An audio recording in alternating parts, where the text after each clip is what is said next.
The power of the Most High is second to none. You are getting ready to experience 3 to 7 minutes of power facts like you've never seen it before.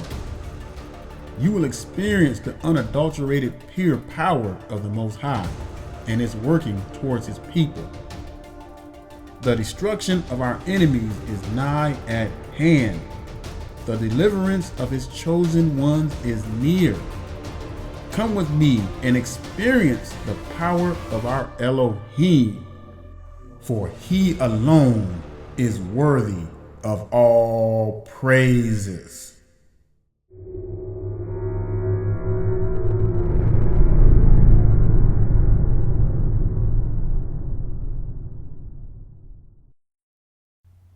To all my brothers and sisters scattered to the four corners, I say Shabbat Shalom. Well, we have a very exciting lesson. We're going to be talking about a third part tried in the fire. Now, how many of you ever heard the term a 2/3 will be destroyed as though it's referring to this current time? You hear that a lot, don't you? People just use that word loosely. A 2/3 are going to be destroyed. 2/3 are going to be destroyed. But then you got to ask yourself, where did they get that from?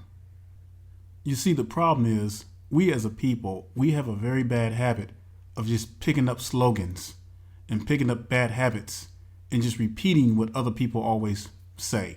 Because that's what you heard. That's what you always hear. 2/3 are going to be destroyed. 2/3 are going to be destroyed. But I'm going to indeed show you that the 2/3 that people are referring to has already taken place. That prophecy has already been fulfilled. And so you're going to see from scriptures that only a third part is left, and only that third part is going to be tried in the fire. But the only way to tackle this is to really search the scriptures. So go ahead and get your pen and your paper, and we're going to get deep into the scriptures. So let's start off. Let's go to the book of Ezekiel, chapter 5.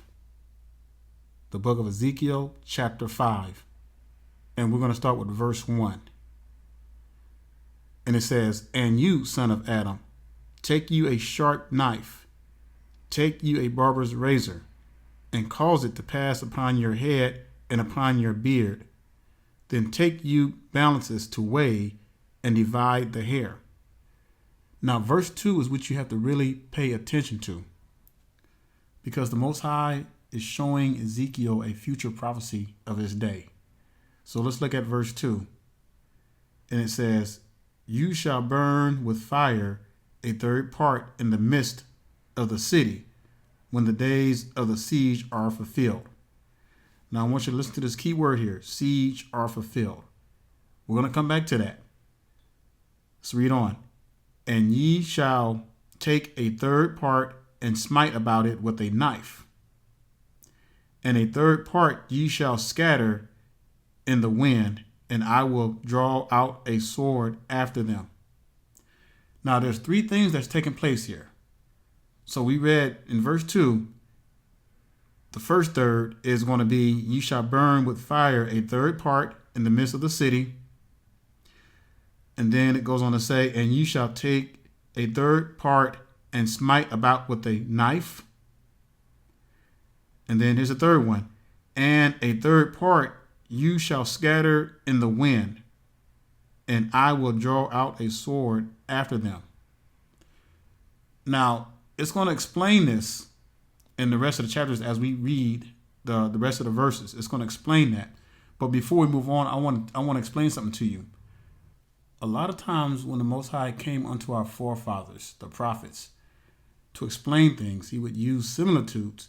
And basically, similitudes is basically a comparison between two things. So I'm going to give you an example. I'm going to give you a prime example of what that looks like.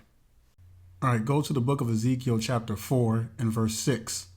And it says, "And when thou hast accomplished them, lie again on thy right side, and thou shalt bear the iniquity of the house of Judah 40 days. I have appointed thee each day for a year." So you see what's happening right here, brothers and sisters. The Most High is using him as an example. Lay on your side for 40 days. And I'm showing you that I will appoint each day for a year. And this is the kind of stuff that the Most High would have our forefathers do to teach the nation a lesson. Now let's look at another one. Let's look at Numbers, the book of Numbers, chapter 14 and verse 34. And it says, after the number of the days in which ye search the land, even 40 days, each day for a year shall ye bear your iniquities, even 40 years, and ye shall know my breach of promise. So brothers and sisters, I'm just using some examples here, how the Most High has dealt with our fathers. Normally he would have them do things, an example, to show Israel their wickedness. Okay? And so those are what you're called using similitudes, using something to compare something else. So it's really interesting how that works, because you begin to see a visual picture of what the Most High is trying to tell our forefathers and show them as well. Now, there are more examples in the Bible like this, but these are just a few. So now let's go back to Ezekiel chapter 5, the book of Ezekiel chapter 5, and let's reread verse 2, and it's going to become more clear to you. So let's look at verse 2, Ezekiel chapter 5. You shall burn with fire a third part in the midst of the city when the days of the siege are fulfilled, and you shall take a third part and smite about it with a knife, and a third part you shall scatter in the wind, and I will draw a sword after them. Three things are happening right here, brothers and sisters. Now I want you to pay attention closely. So a third part would be burned with fire, all right? And then a third part will be smite about with a knife, and then a third part will be scattered into the winds, and a sword will be drawn after them. Now, we're going to get deeper into that. But let's go to the next verse, verse 3. And it says, you shall also take thereof a few in number and bind them in your skirts. Now, mind you, this is the third that was scattered to the winds, and after the sword was drawn after them. All right, you got to understand it. That's very important. Read that again, verse 3.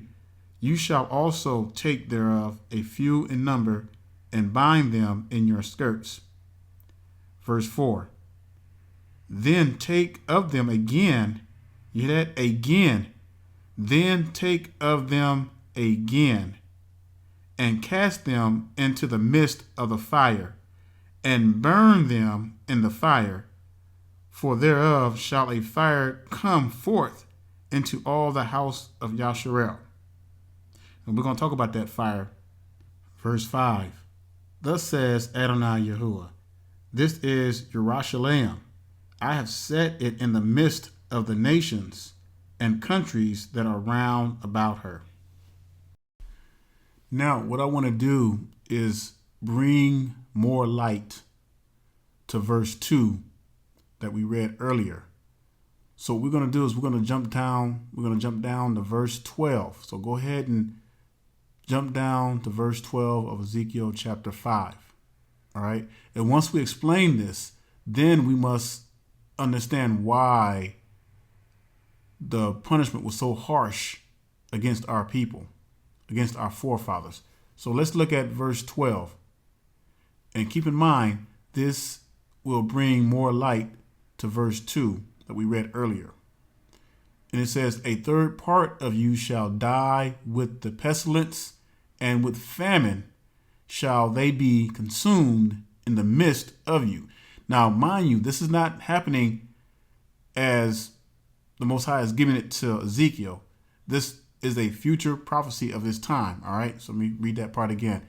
A third part of you shall die with the pestilence, and with famine shall they be consumed in the midst of you. Here's the other one. And a third part shall fall by a sword round about you. All right, remember we read that in verse 2? And then here it is. And I will scatter a third part into all the winds, and I will draw out a sword after them.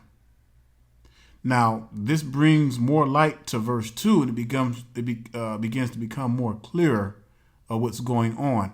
Now we need to establish this. We need to understand why is it that the Most High is severely punishing his people. Now let's go back up to verse 6 of Ezekiel chapter 5. Verse 6, and let's read. And it says, and she has changed my judgment into wickedness. Now we're talking about the why, okay? Why is it that the Most High is punishing his people so severely? Verse 6, and she has changed my judgments into wickedness more than the nations, and my statutes more than the countries that are round about her. For they have refused my judgments and my statutes. They have not walked in them. Now I want to bring something to your attention. Now it says that and it says, and she has changed my wickedness, my judgments into wickedness more than the nations. That's deep. That's like us today. The same thing. Do we not chase after the heathens? Do we not do everything that they do more than they do? Let me remind you what the Bible says in Proverbs 3:31. It says, envy thou not the oppressor, and choose none of his ways. Super clear. So let's look at verse 7.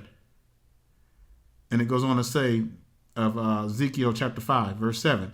Therefore, thus says Adonai Yahuwah, because ye multiplied more than the nations that are round about you, and have not walked in my statutes. Now they multiplied the nations. That means that they multiplied, but they were so wicked. So like multiplying wickedness. We're doing the same thing today, multiplying wickedness. It says, multiplied more than the nations that are round about you, and have not walked in my statutes, neither have kept my judgment, neither have done according to the judgments of the nations that are round about you. All right. And it says in verse 8, therefore, thus says Adonai Yahuwah, behold, I, even I, am against you, and will execute judgment in the midst of you in the sight of the nations. Wow.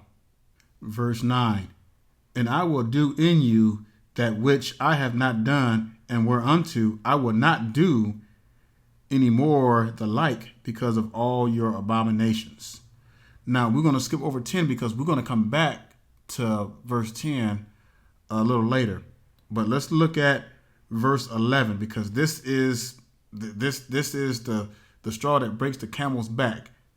So verse 11, it says, wherefore, as I live, says Adonai Yahuwah, surely because you have defiled my sanctuary with all your detestable things and with all your abominations, therefore will I also diminish you, neither shall my eye spare, neither will I have any pity. Now, I cannot be no more clearer, my brothers and sisters, that the Most High means what he says. Because our forefathers did this wickedness, they had to pay a price. Now you know why the punishment was so severe and why we had to be scattered to the four corners of the earth, because the Most High would surely make sure that we would never become an Israelite nation of our own power. So before we move on, let's read again verse 12 of Ezekiel chapter 5, because these brothers and sisters that are putting out this 2/3 are going to be destroyed has already been fulfilled. Okay. So that doctrine came from the camps. That's what they push, as though currently the 2/3 are being destroyed. No, brothers and sisters, that has already happened, and we're going to prove that through scriptures. So let's look at this again before we go further. So now let's look at verse 12. It says, a third part of you shall die with pestilence, and with famine shall they be consumed in the midst of you. Now, here's a part of the third right here. Now, this was a future prophecy of Ezekiel's time that would be fulfilled, but we're going to see when this prophecy was fulfilled. That's important. All right. So a third part of you shall die with the pestilence, and with famine shall they be consumed in the midst of you. All right. Now let's look at this one. And a third part shall fall by the sword round about you. This happened as well. And remember, we read earlier it was during a siege, but which siege are we talking about here? And we're going to get in more into that. So a third part shall fall by the sword round about you. Now here's the key point right here, because this tells you that this is indeed a future application of Ezekiel's time, which was already fulfilled and is still being played out until this very day. And it says, and I will scatter a third part into all the winds, and I will draw out a sword after them. That's very important to pay attention to, my brothers and sisters. You really got to pay attention to that one. Let's read that last part again. And I will scatter a third part into all the winds, and I will draw out a sword after them. So the 2/3 parts which has already been destroyed has been fulfilled, but that third part still remains. And out of that third part is going to go through the fire again for a recleansing, and through that is going to be a purification. And when you put gold through the fire, it burns off all that waste and everything. So from this 1/3, we're still going to have burnt waste. Now, some of you may be thinking or saying, well, hold on, brother. What about the cops that are killing our people? What about our own people killing our people? What about the heathens and all the other nations hating us and killing us? Wouldn't you say that that would be a part of the 2/3? No, my brothers and sisters. What that is that is the sword that is still coming after us. And so therefore, from that 1/3, that fire that we're going through, that we're seeing, our people shot down in the streets and what have you, our own people killing one another, that is part of the purification, whether you want to believe it or not, whether you like it or not. It's the facts. But the Most High says that he's going to have a remnant. Now let's go to the book of Matthew chapter 24. Matthew chapter 24, and let's start with verse 15. And it goes on to say, when ye therefore shall see the abomination of desolation spoken of by Daniel the prophet stand in the holy place, and we know that Ezekiel spoke of this as well. Whoso readeth, let him understand. Then let them which be in Judea flee into the mountains. Let him which is on the housetop not come down to take anything out of his house. Neither let him which is in the field return back to take his clothes. Verse 19, and woe unto them that are with child, and to them that give suck in those days. But pray that your flight be not in the winter, neither on a Shabbat day. Verse 21, for then shall be great tribulation, such as was not since the beginning of the world to this time, no, nor even shall be. Now, one thing you got to understand, brothers and sisters, when you read about the siege of 70 AD, when Titus and his son, when they ramshacked Jerusalem, the Hamashiach was prophesying what was going to happen. All right. So as soon as you hear of abominations, desolations, which Ezekiel talked about, Daniel talked about, and we read it in Ezekiel of why the Most High had to do this to our people.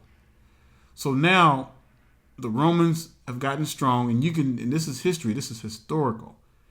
And the Romans are getting ready to invade Judea because the Most High has allowed them. The Most High has given our people into the hands of the wicked because of our people's wickedness, because they became like their enemies. And so therefore they got to pay a price. So that 2/3 we're talking about was during the siege of the 70 AD, because many who stayed back ended up dying of pestilence and all kinds of stuff. They were eating their children. And so now I want you to hold your hand, this bookmark, these verses we just read in Matthew. And we're going to go back to Ezekiel chapter 5 and verse 10. So now let's look at verse 10 of Ezekiel chapter 5. And it says, therefore the fathers shall eat the sons in the midst of you, and the sons shall eat their fathers, and I will execute judgment in you, and the whole manner of you will I scatter into all the winds. At what point, brothers and sisters, were we scattered into all the winds? What was the only siege that scattered us? It was the Roman siege of 70 AD. It wasn't during the Babylonian captivity because we were all in bondage together. It wasn't Egypt. So, brothers and sisters, this prophecy only fits one prophecy. It fits one time frame, and that was during the 70 AD siege. Because the Israelites thought they can hold up behind those walls. They were dying of pestilence. And then the ones who tried to fight, they got slain by the sword. You can read about this stuff, brothers and sisters. And then the ones that fled, there was a sword. The Roman army sent swords after them to destroy them. And then remember, we read in verse 12 that the Most High would scatter them to the four corners. Well, what scattered us into the four corners? The Arab slave trade and the transatlantic slave trade scattered us to the four corners. And you cannot get no plainer than this, brothers and sisters. And now when we jump up to verse 2 in Ezekiel chapter 5, it becomes so clear. And it says, you shall burn with fire. The Most High is giving Ezekiel a future prophecy of his time, which was fulfilled during the 70 AD siege. Because look at this, a third part in the midst of the city when the days of the siege are fulfilled. When the days of the siege are fulfilled. Let me read that one more time. It's verse 2. When the days of the siege are fulfilled. I mean, that's powerful. That is powerful. And right here, everything that the Most High was telling Ezekiel to do, the Most High was going to demonstrate it in physical format many, many years later. And the word hit its mark when the siege of 70 AD came, when Titus came and ramshacked, scattered. I mean, they brutally murdered hundreds of thousands of Israelites. That was a sad, sad day for our people. And see, brothers and sisters, we got to realize when the Most High tells us something, and when we do wicked, when we go contrary to the Most High, it will cost us thousands of years. And I mean, that's how severe it is. See, we think that we can just do stuff and then think that the repercussions are going to last for a few years. No, brothers and sisters. When the Most High told Saul to kill those nations, the Most High was looking out for our future for thousands of years. But because of that, what Saul did and disobeyed caused us to suffer for thousands of years. That's how serious it is. Now, let's jump down to verse 12 in Ezekiel chapter 5, and we're going to read on down to verse 17. Verse 12, and it says, a third part of you shall die with the pestilence, and with famine shall they be consumed in the midst of you. Those who tried to stay back, who thought they can hide behind the walls of Jerusalem, wouldn't work. And then a third part shall fall by the sword around about you. Those who tried to fight the Roman Empire were destroyed. And then I will scatter a third part into all the winds, and I will draw out a sword after them. So even that third part that was scattered, the Romans came after them, and the Most High allowed a sword to come after them. So the words and the prophecies in Ezekiel hit their mark. They were fulfilled. And let's look at verse 13. Thus says And thus shall my anger be accomplished, and I will cause my fury to rest upon them, and I will be comforted, and they shall know that I, Yahuwah, have spoken it in my zeal, and when I have accomplished my fury in them. Verse 14, moreover, I will make you waste and a reproach among the nations that are round about you, in the sight of all that pass by. Are we not a reproach unto all the nations, my brothers and sisters? Are we not a laughing stock? We're running around here with like chickens with our heads cut off, not even knowing which way we're going. Verse 15, so it shall be a reproach and a taunt, an instruction and an astonishment unto the nations that are round about you. Where did we hear that before? We heard it in Deuteronomy 28. And it goes on to say, when I shall execute judgment in you in anger and in fury and in furious rebukes, I, Yahuwah, have spoken it. Verse 16, when I shall send upon them the evil arrows of famine, which shall be for their destruction, and which I will send to destroy you, and I will increase the famine upon you, and will break your staff of bread. Verse 17, so will I send upon you famine and evil beasts, and they shall bereave you, and pestilence and blood shall pass through you, and I will bring the sword upon you. I, Yahuwah, have spoken it. Some serious stuff here, brothers and sisters. Nothing to play with, but it's just telling you that this prophecy has been fulfilled. And we are a living testimony from it, because we are down to nothing. So now we're going to talk about this third part that's going to have to go through the fire. Now let's go back up to verse 3. We read this earlier. And it says, you shall also take thereof a few in number and bind them in your skirts. Now, mind you, that's from the third that was scattered to the four corners. You see how serious this is getting? Verse 4, then take of them again and cast them into the midst of the fire and burn them in the fire. For thereof shall a fire come forth into all the house of Yasharel. Now, what fire is this talking about? You know, we read through the scriptures of the fiery trials and everything, but this fire is a purifying fire. All right, turn to the book of Zechariah. The book of Zechariah, chapter 13 and verse 9. Let's talk some more about this third part. Zechariah chapter 13 and verse 9. And it says, and I will bring the third part. Read that part again. And I will bring the third part through the fire and will refine them. Y'all hear that? It didn't say destroy.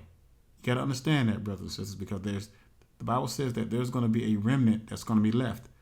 Let me read that part again. And I will bring the third part through the fire and will refine them as silver is refined, and will try them as gold is tried. They shall call on my name, and I will hear them. I will say, it is my people, and they shall say, Yahuwah Elohim.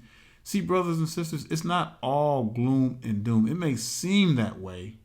When you read the prophecy of Ezekiel 5, it seems like it's so harsh, but you got to understand what got us to that point, brothers and sisters.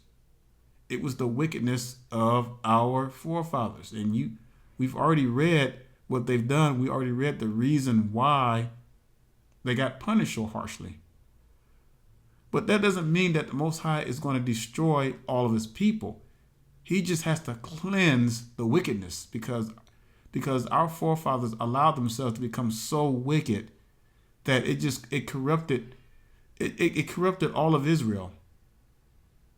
And so when that happens, you have to have a cleansing. You have to have a purging. So don't get discouraged by this. Learn from this. This is why we have the scriptures. This is why we have the word, so that we can learn what not to do, the mistakes not to make that our forefathers made, because they were an example. And we cannot repeat that. We can't afford to repeat it. So, brothers and sisters, there is hope because the Most High will have a remnant. So out of that third that remains, he's going to cleanse again. He's going to refine, just like it says in Zechariah. He's going to refine, not destroy, but refine. So that means that we got to go through some things. You know, we're going to have to go through some trials. We're going through it already. So that's part of the trying. That's part of the being tried with the fire, by the fire. So let's look at another one. Go to 2nd Esdras. 2nd Esdras chapter 16 and verse 73. 2nd Esdras chapter 16 and verse 73. And then it says, "Then shall they be known who are my chosen, and they shall be tried as the gold in the fire." Let me read that one more time. "Then shall they be known who are my chosen, and they shall be tried as the gold in the fire." So, brothers and sisters, out of that third that remained, out of that third that was prophesied in Ezekiel that would be scattered to the four corners, that the Most High would bring a sword after, from that third is going to come a remnant in our day. So, brothers and sisters, we just have to be faithful and hold fast to the word. So I really pray that you have better understanding on the whole 2/3 thing that people are just throwing out, because that was already fulfilled. Many of our people were destroyed during the siege of 70 AD. Many of our people. And you may look at the third, you may say, well, wow, that's not a lot. And it seems like that. And, from an overall spectrum, it's not. But it's a little bigger than you think, brothers and sisters. So don't get discouraged by that number. We just have to remain faithful unto death, just like the scripture says. We remain faithful unto death. And the word says that it is not for us to know the time and the season that is appointed unto the Father. So the only thing that we can do is continue to work out our salvation with fear and trembling, encourage one another, and keep the faith. Keep the laws, keep the commandments, the statutes of the Most High. So my brothers and sisters, with that being said, I pray that you were edified, and I say shalom and stay strong.